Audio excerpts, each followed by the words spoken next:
is a war. It's happening now. It will decide the fate of humanity. The time to choose sides has come. We are the resistance. We are the InfoWar.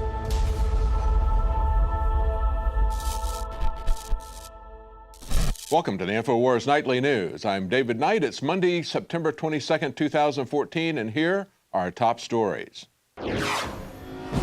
Tonight, Big Pharma giant GSK is found guilty of bribery. And climate change activists leave garbage on city streets. That's next on the InfoWars Nightly News. Now NASA is coming out and saying, a NASA-funded university, and saying that we've got to pay the carbon tax or aliens are going to kill us. Ladies and gentlemen, I'm not joking. Well, there's a huge scandal breaking in the UK. Of course, GlaxoSmithKline is headquartered there, but they are a multinational pharmaceutical company, and this concerns their business practices in China, but of course, it sheds light on the ethics of the company. GlaxoSmithKline is now going to pay a £297 million fine over a Chinese bribery network. Translated into U.S. dollars, that's about $485 million. In other words, about $500 million. GlaxoSmithKline has been found guilty of bribery by a Chinese court and has agreed to pay a fine of £297 million. Now, that's about the amount of money that they bribed doctors with.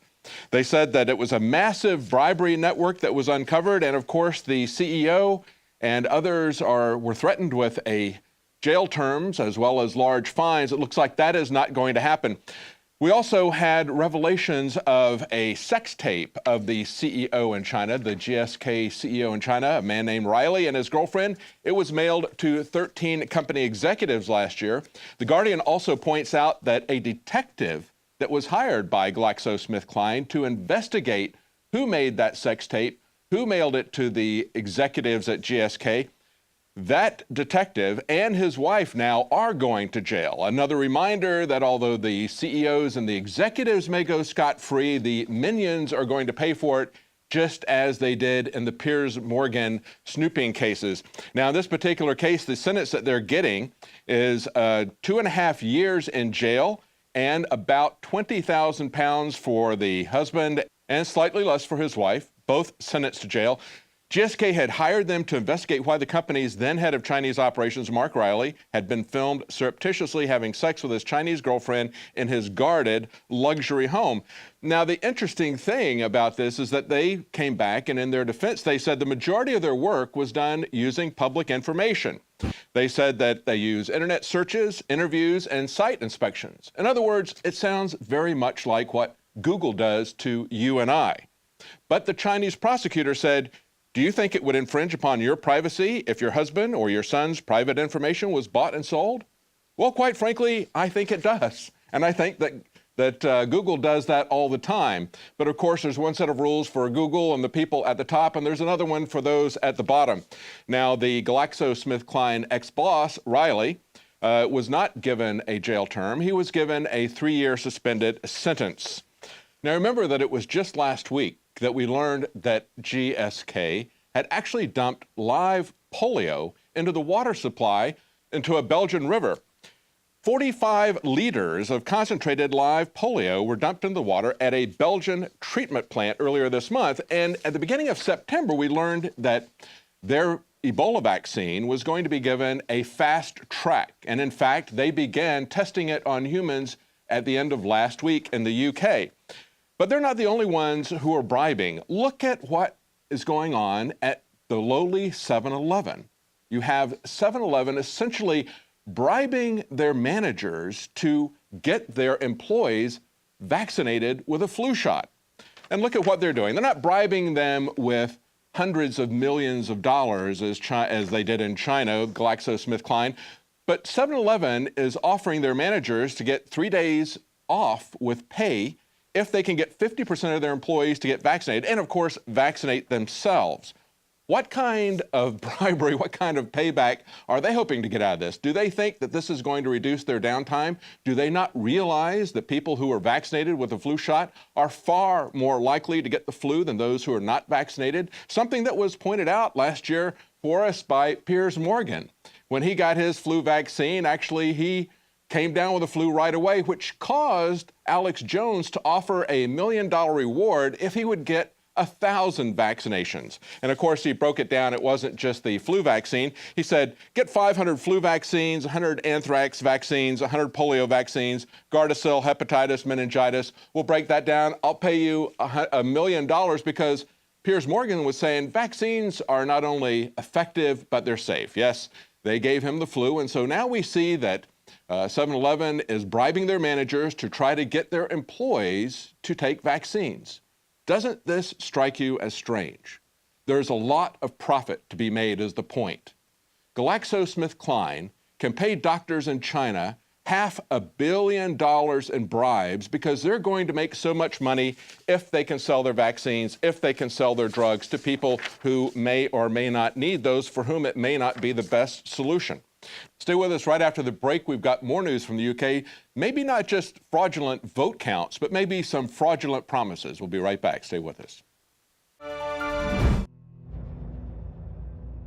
Hi, I'm Dr. Group. Today, I'm proud and excited to announce a new product to the INFOWARS Life product line.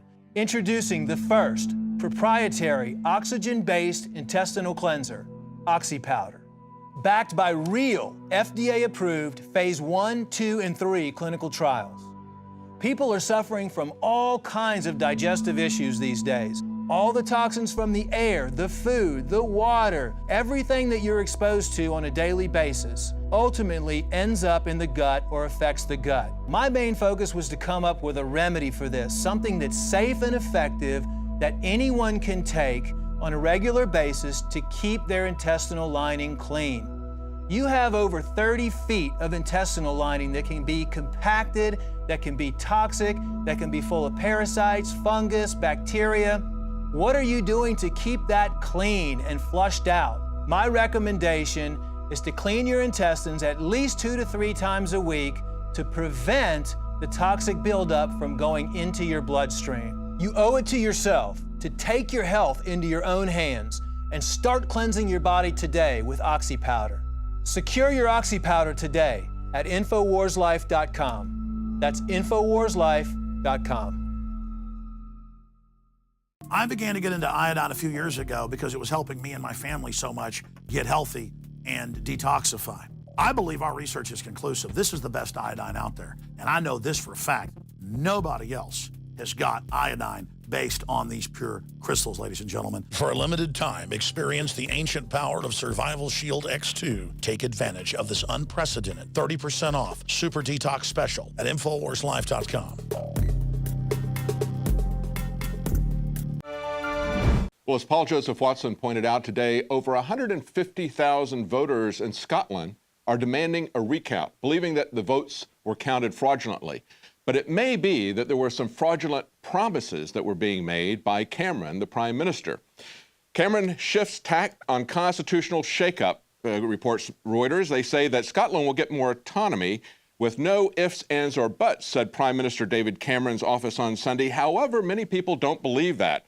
Scottish leader Alex Salmond accused him and other politicians of tricking Scots out of independence. He made his allegations after Cameron, within hours of Scotland voting no to independence in last week's referendum, unexpectedly saying that new powers from Scotland, promised by London before the vote, should go in tandem with new powers for England. This raised the possibility, they say, of a new deal for Scotland being delayed or even thwarted. And so the question is, are they going to renege on the promises that they made to the Scottish voters to get them to vote no? If they do, what's going to happen there? But if he goes through with these promises, is he going to have a revolt in his own party? Will he be thrown out? Will there be a vote of no confidence that will come up that will cause even greater changes in the UK and Scotland? Now, there's a report from the New York Times about a case that came before the Ninth Circuit Court today that raises new questions about posse comitatus in a very different way, in terms of the investigative arms of the U.S. military being used against non-military persons in the United States.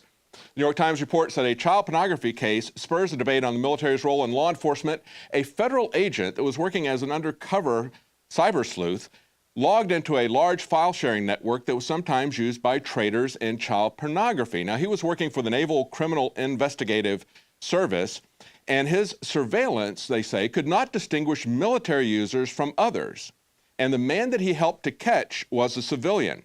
This month, in a sharping rebuke of the investigative service and the Justice Department that's generated wide interest in legal services, a federal appeals court in San Francisco overturned the conviction. Federal authorities said that it had shown, quote, a profound lack of regard for the important limitations of the role of the military in our civilian society.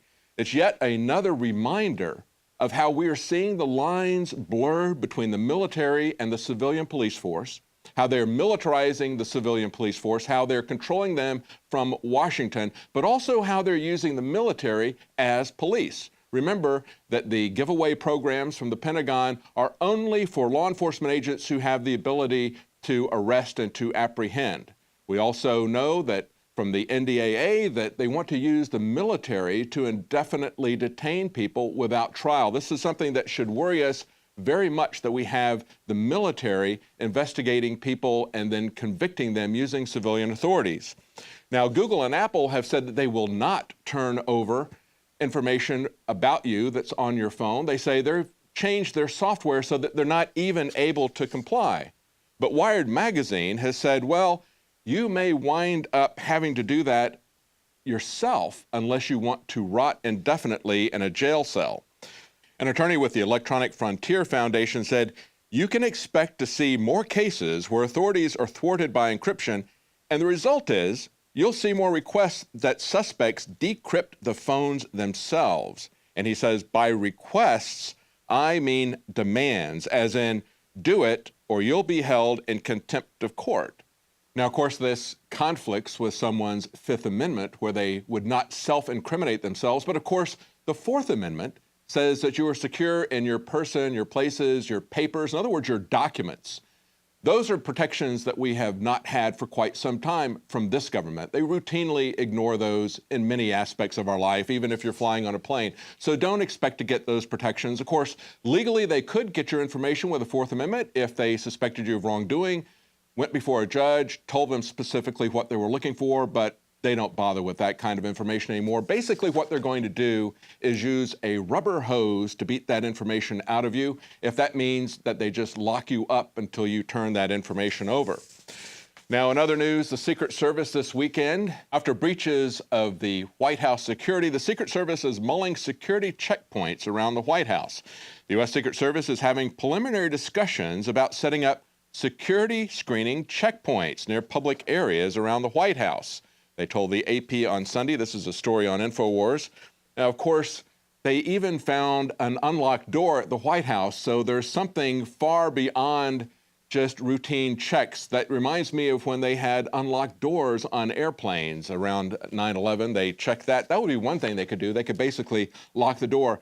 Now, they're saying that this is something that has to be done in response to this threat where essentially a deranged person jumped the fence and ran towards the White House and got inside. He had a folded 3.5-inch knife in his pocket, so that represented a huge threat to the president. Now, in a second incident this weekend, we also had a 19-year-old man charged with unlawful entry. His car pulled up to the barricades, and although he did not strike the barricades and he got out of the car, he was still arrested and charged. Is this a sign of new heightened paranoia?